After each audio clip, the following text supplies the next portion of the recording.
There is some new trouble to tell you about tonight between Reverend Jesse Jackson and Barack Obama. And Fox's John Gibson is here with more on that. Hi, John. Thanks, Martha. Barack Obama is about change, the Reverend Jesse Jackson says. Starting with the Middle East, we're quoting Jackson now, decades of putting Israel's interests first will end.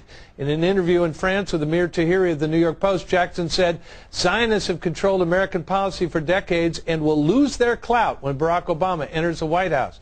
Today, the Obama campaign reacted quickly by saying Jesse Jackson is not an Obama advisor, and Jackson is, quote, therefore in no position to interpret or share Barack Obama's views on Israel and foreign policy. Jackson's untimely quotes could have an effect on Florida and some parts of Ohio and Pennsylvania, where the Jewish vote is important. Obama's team further said no false charges can change Barack Obama's unshakable commitment to Israel's security, and as president, Obama will ensure that Israel can defend itself from every threat it faces.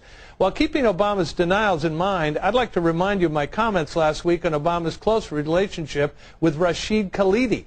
Khalidi and his wife were personal friends of the Obamas in Chicago, as well as somebody who donated money to Obama and someone to whom Obama steered grant money in his position at the Woods Fund. According to the LA Times, Khalidi once acted as a spokesman for the PLO and a negotiator for Palestinians in peace talks, and Obama once said Khalidi opened his eyes to a different point of view. Obama's history with one-time PLO spokesman Rashid Khalidi makes me wonder if Jesse Jackson's error was simply that he spoke out at the wrong time, just 20 days before the election. Write to me at Gibson Radio at foxnews.com. Check out the radio show XM1 at 168, Sirius 145, and on the web at gibsonradio.com. Martha. Thank you. I'll check it out on my way home, John.